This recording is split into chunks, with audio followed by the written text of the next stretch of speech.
Salutacions, què tal, com estem? Benvinguts al temps de la tribuna, que avui anem a dedicar a una persona que, més enllà de la seva professió, ha decidit dedicar-se plenament també a la política.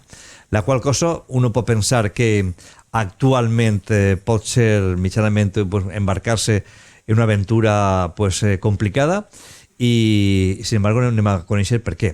Estem parlant de Miguel Rodilla. Miguel Rodilla és biòleg, és professor en la Universitat Politècnica de València, campus de Gandia. Ell és investigador i formava part de l'última llista dels Verds que portava al capdavant a Joan Francesc Peris, que ha decidit donar ja un pas endarrere, i per tant que en aquest cas han triat a Miguel Rodilla els Verds per a poder o per encapçalar este projecte renovador. Miguel, ¿qué tal? Buenas tardes. Buenas tardes. Bueno, Miguel Rodilla es una persona tranquila, reflexiva, promotora del consenso. ¿Qué hace una persona como usted en política? Bueno, pues yo creo que más que nunca es necesario que la gente normal, la gente que no nos hemos dedicado a la política de forma no profesional, sino con largo tiempo, largas trayectorias, nos involucremos y le demos un aire nuevo a la política, que yo creo que es algo que es extremadamente necesario. ¿Es ese espíritu sincero de vocación de servicio público? Sí. Fíjate, yo vengo del mundo de la universidad. En la universidad nos dedicamos a la educación y lo que hacemos es servicio público. La investigación, que es la otra faceta dentro del mundo universitario, también es servicio público, es decir, nos dedicamos a estudiar aquello que creemos que puede servir en ese momento o en el futuro para el bien de la sociedad. Nuestro compromiso con la asesoría o la transferencia de conocimiento a empresas, a organizaciones, va en la misma línea, es decir, creemos que es necesario devolver a la sociedad todo aquello que nosotros hemos podido acumular gracias a haber realizado estudios universitarios, poder dedicarnos a la investigación y a la enseñanza. En esta nueva faceta mi idea es la misma, es decir, yo me encuentro con ánimo, creo que tengo conocimiento, puedo aprender muchas cosas también y creo que todo eso, aplicando el sentido común, es necesario para mejorar la sociedad. ¿Qué posición ocupan els Verds en este mundo político tan polarizado? Parece que los extremos se hayan impuesto por encima de todo. Sí. ¿Y els Verds qué oposición o qué posición va a ocupar en ese mundo? Mira, los verdes, els Verds, tenemos unos principios, una ideología basada en la ecología política, que tiene que ver con nuestra casa, nuestro territorio, es decir, el lugar donde vivimos, ¿no? La tierra, en una palabra. ¿Eso qué implica? Que todo lo que propongamos los verdes, todo lo que propongamos desde els Verds, le va a interesar o le va a concernir a todo el mundo, sea de la ideología que sea. De alguna forma somos una ideología totalmente transversal, en la que sí, lógicamente la mayor parte de los Verds somos progresistas, somos de izquierdas, tenemos una serie de principios de igualdad, de equidad, pero lo que nosotros proponemos en el ámbito ambiental, en el económico y en el social puede servir para cualquier persona, tenga la ideología que tenga. Cuando todo el mundo está en la oposición, o todos los políticos están en la oposición, se llenan la boca hablando de ecologismo, de cambio climático, y después tenemos barrancos y desembocaduras y cauces de ríos sucios por acabar de arreglar, caudal insuficiente en muchos de los ríos, cuidando poco lo que es lo ecológico. Todo esto, cuando está en la oposición se hace mucho ruido, pero cuando está el gobierno no.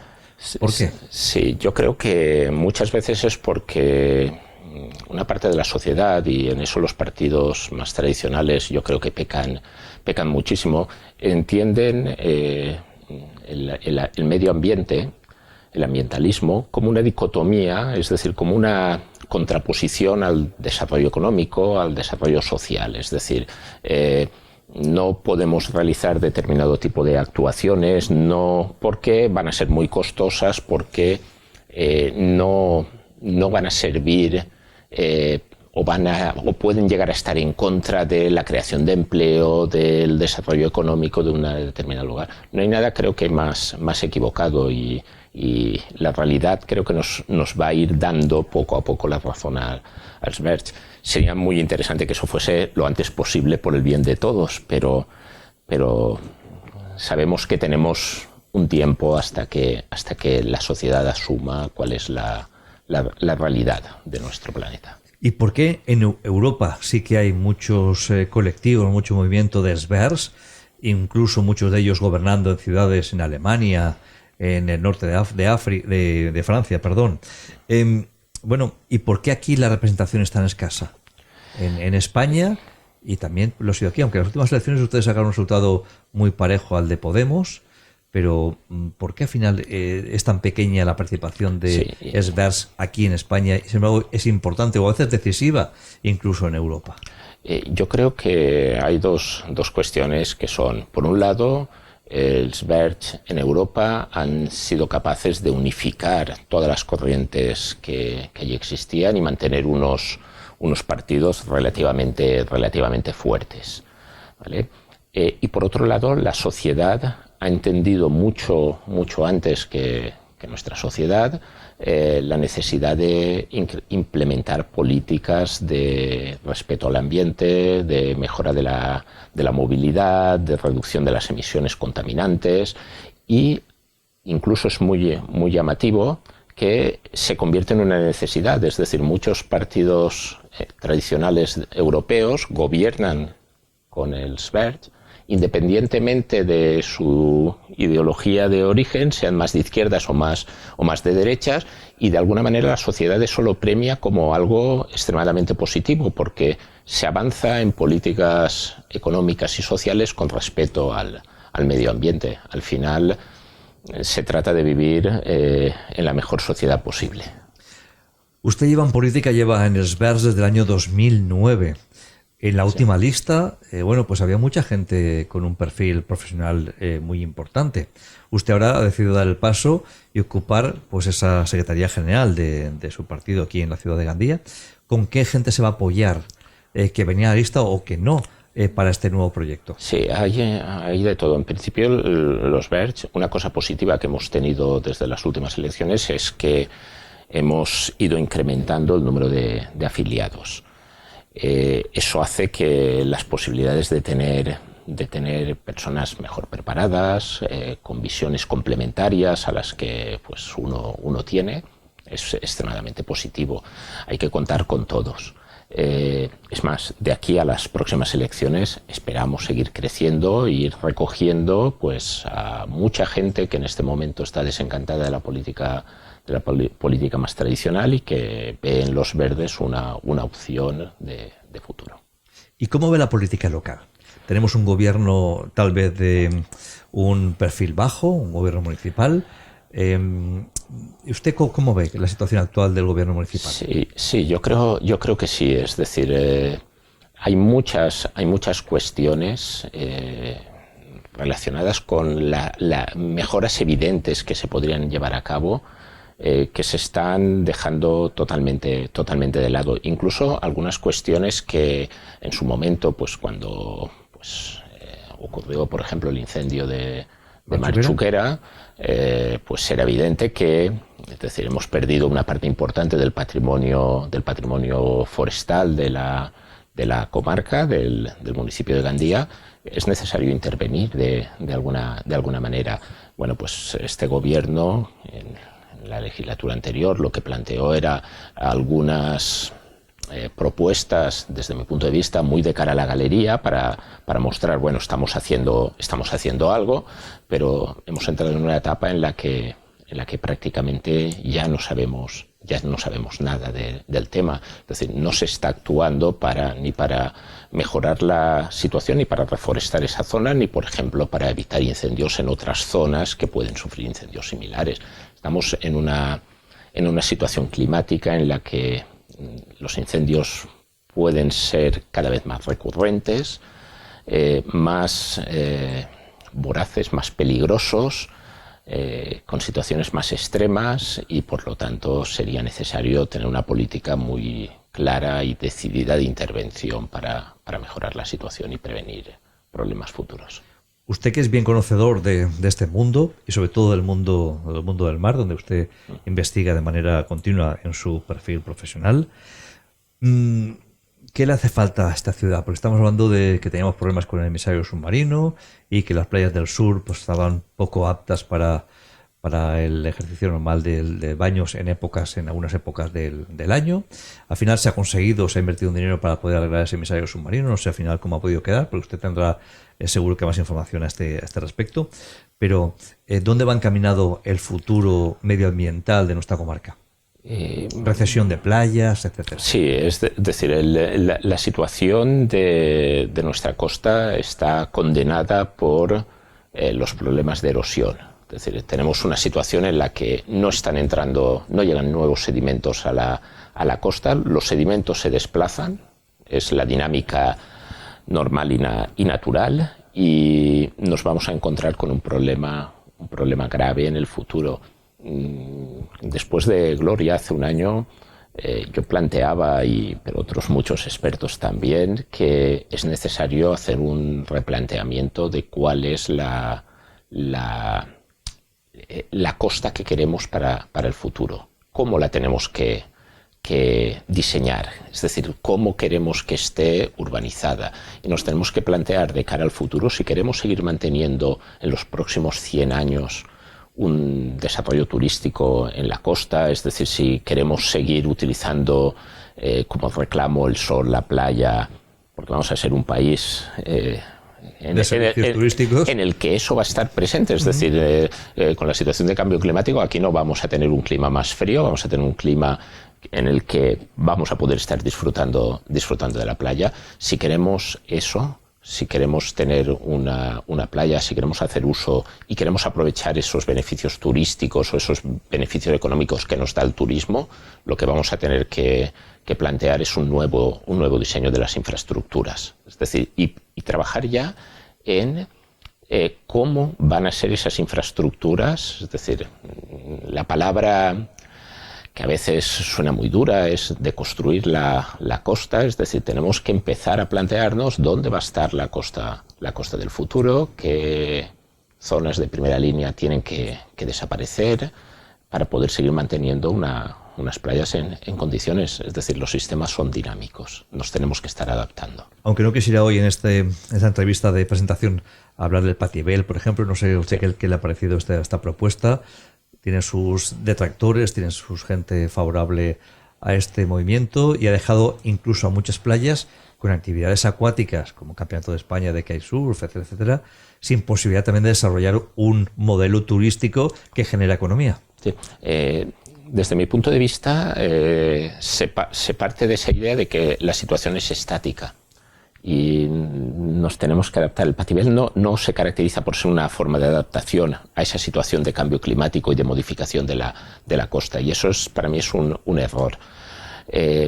Decir, por ejemplo, desde SBERT nosotros lo que planteamos es que hay que buscar la forma de compatibilizar actividades. Es decir, yo no puedo realizar un campeonato de kitesurf en cualquier lugar, pero sí que lo puedo realizar. Es decir, lo que tengo que buscar es el lugar adecuado, el lugar idóneo para realizarlo. O el momento o la época del año en la que lo puedo realizar. Es decir, yo creo que todas las actividades son perfectamente compatibles en el lugar y en el momento adecuado. ¿Qué le ha parecido la nueva subida del recibo del agua en Gandía? Pues porque ustedes fueron sí, de la mano de Jean-François Peris, pues un poco los que cogieron la batuta del tema del agua, de conseguir acabar con los nitratos en el agua. Sí. Hay un estudio que dice ahora que hay pocos nitratos en el agua. También es verdad que la mayoría de huerta de la comarca está abandonada. En Lonajos muchas lo han tenido que abandonar por los bajos precios de pago, incluso por un coste que era superior el llevarlo adelante que luego el que podían recibir, y que efectivamente ya no se echan fertilizantes como se echaban antes tanto nitrato. Pero esto fue, bueno, hace ya muchísimos años, un inicio que cuando fue regidor de Medio Ambiente el señor Peris, y ahora, bueno, ¿qué le parece esa subida del agua? Sí, a mí me parece mal, y sobre todo cuando existía un canon del agua, una cantidad de dinero que recibía el municipio que puede servir para acometer las infraestructuras necesarias o pendientes que tiene la ciudad de Gandía. Es decir, Gandía tiene que reformar todo el sistema de conducciones de agua, todas las... Pero el dinero se gastó en otras cosas. Claro, pero el dinero se gastó en otras cosas. Entonces, que ahora volvamos a tener que repercutir al ciudadano algo que podríamos haber invertido en lo que realmente tocaba, me parece muy mal. También está claro que no hay dinero disponible y hay que sacarlo de algún lugar, pero creo que no es la forma. Es decir, aquí cada uno tendría que asumir las responsabilidades y hacer frente a lo que el dinero del canon servía para esas infraestructuras y no era necesario incrementar el recibo del agua.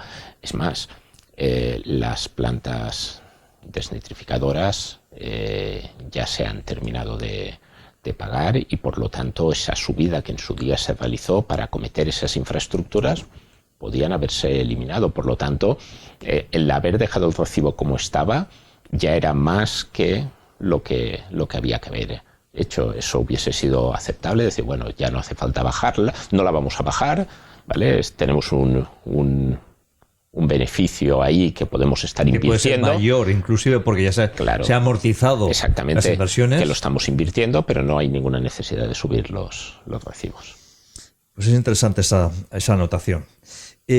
La investigación está jugando un papel hoy en día fundamental. Estamos viendo cómo por culpa o precisamente por el coronavirus se está incrementando la investigación en muchos países que creen en esta situación, que al final nos lleva a encontrar vacunas o encontrar mejoras para tratar cualquier tipo de patología, ya no solo hablo médica, sino etcétera, etcétera. Estos próximos años, usted como investigador, ¿cómo ve? ¿Por qué España llega a un punto en que no cree en la investigación? ¿Por qué España no cree en ese talento de valores que están investigando y tienen que al final emigrar, salir de España para continuar investigando? ¿Por qué hay tan poco proyecto que se subvenciona? ¿Por qué actualmente la Generalitat Valenciana ha aumentado un porcentaje importante el presupuesto de sanidad, pero sin embargo dentro de ese presupuesto de sanidad ha disminuido el presupuesto para investigación? Sí, el gran problema que tiene la investigación y los fondos destinados a la investigación es que no están generando resultados inmediatos. Es decir, la comparación que uno podría hacer para que todo el mundo lo entendiese es decir, bueno, esto es como un deportista, un corredor de maratón que se va a pasar mucho tiempo, 1 año, 2 años, preparando una carrera para después disputar la maratón y darse por satisfecho con haber terminado el maratón, es decir, marcar unos retos y tratar de conseguir esos retos. Pero claro, él está saliendo todos los días o varias veces a la semana a entrenar, pero eso no supone nada, es decir, no le ha ganado, se está ganando a él mismo, pero no le ha ganado a nadie todavía. Con la investigación nos pasa algo parecido. Es decir, la inversión que se hace en investigación en un momento determinado puede estar dando réditos al cabo de 3, 4, 5, 10 años, 2 décadas. Es decir, es una inversión a largo plazo. Entonces, eso para nuestros representantes políticos no acaba de ser demasiado interesante. Es decir, cuando yo tengo que invertir dinero de mi presupuesto en algo que el votante inmediatamente va a percibir, es muy agradable, muy agraciado. Si lo hubieran hecho hace unos años, sí. Ahora tendríamos, por ejemplo, una vacuna del COVID propia. Sí, está claro, pero lo que quiero poner de manifiesto es esa mentalidad que tiene el político, es decir, la administración a la que nos hemos acostumbrado. Nos ocurriría lo mismo, es decir, cuando yo estaba hablando hace un momento del tema del agua, es decir, las conducciones del agua no se ven. Es decir, el que nosotros en Gandía estemos perdiendo agua que hemos ya desnitrificado, agua potable, que se está perdiendo por las fugas, ¿no? Claro, eso no tiene ningún sentido, pero claro, va a haber que hacer una inversión que nadie va a ver, que van a decir, bueno, ¿y en qué? Sí, han levantado todo el suelo, todo el pavimento, vale, hay una nueva conducción, pero al final nadie está notando eso directamente, es decir, sí, se ha generado algo de empleo, hay gente que está trabajando, pero no es algo tan perceptible como otras cuestiones. Con la investigación nos pasa lo mismo, es decir, la inversión en investigación da frutos muy interesantes, pero siempre a medio y largo plazo, nunca es una respuesta a corto plazo. Mantener y crear equipos de investigación es costoso y lleva su tiempo. Hay que formar, es decir, un investigador no aparece de la noche a la mañana, hay que formarlo, empieza a formarse en la escuela, en el colegio. Claro, si cuando ya lo tenemos formado, ha realizado aquí una tesis doctoral, se ha doctorado y entonces no encuentra ninguna posibilidad de continuidad y sale al extranjero, lo único que España está haciendo es formando investigadores que están desarrollando sus tareas investigadoras en cualquier otro lugar del mundo, en Estados Unidos, en Inglaterra, en Finlandia, en Alemania, pero no en España. Y al final ese talento se nos escapa. O sea, que estamos en una situación lamentable. En ese sentido. Quizá, y apunto de manera particular, que sea de las cosas peores que le puede pasar a este país. Porque este país, precisamente con becas, suele pagar a esos buenos estudiantes, a esos investigadores, esos chavales que ya apuntan maneras, les paga toda su trayectoria como estudiante. Sí, sí. Y cuando llega un momento que están formados, o sea, cuando tienen que revertir aquello que la sociedad ha pagado para que ellos puedan estudiar casi sin costes porque están las becas, llega un momento que para revertir eso tienen que acudir al extranjero, por tanto al final acaban nutriendo digamos que a los países que ya están más desarrollados con su talento, y España se queda sin eso y sin la repercusión de esa persona que pueda atraer a nuestra ciudad. Y por acabar, ¿cuál es el papel de Esbers en esta ciudad y en este siglo XXI? Mira, els verds son el futuro, es decir, sin la política que pueden desarrollar els verds, nos vamos a encontrar en una situación de crisis climática, en una situación de crisis de recursos, con situaciones similares a las que tenemos ahora, es decir, con problemas por enfermedades, pero también con problemas por falta de alimentos. Es decir, globalmente la política y nuestra sociedad, nuestro modelo económico tiene que estar incorporando los aspectos ambientales como una necesidad imperiosa. Es decir, no podemos continuar con los planteamientos que hemos tenido durante el siglo XX. Entonces, yo creo que somos fundamentales y a pesar de que estamos en un mundo globalizado, los cambios empiezan por el lugar pequeño donde uno se encuentra. Es decir, nosotros apostamos por una política, es decir, el cambio de la sociedad lo tenemos que hacer en la localidad o en el territorio donde estamos asentados. Por lo tanto, desde mi punto de vista, yo tengo que empezar a tratar de cambiar Gandía, la Safor, la Comunidad Valenciana, el territorio donde yo estoy. Si aquí lo conseguimos y todos estamos haciendo lo mismo, seremos capaces de mejorar el planeta y mantener esta sociedad. Señor Rodilla, le deseo sinceramente la mejor de las suertes, porque tener una persona con sus capacidades, pues dirigiendo también la parte política, sería como mínimo salir de una parte de la mediocridad. Como le digo, mucha suerte con este nuevo proyecto que usted encabeza ahora en Esbers, y seguro que vamos a vernos mucho más en debates políticos y en propuestas para la ciudad. Muchas gracias. Muchas gracias a ti.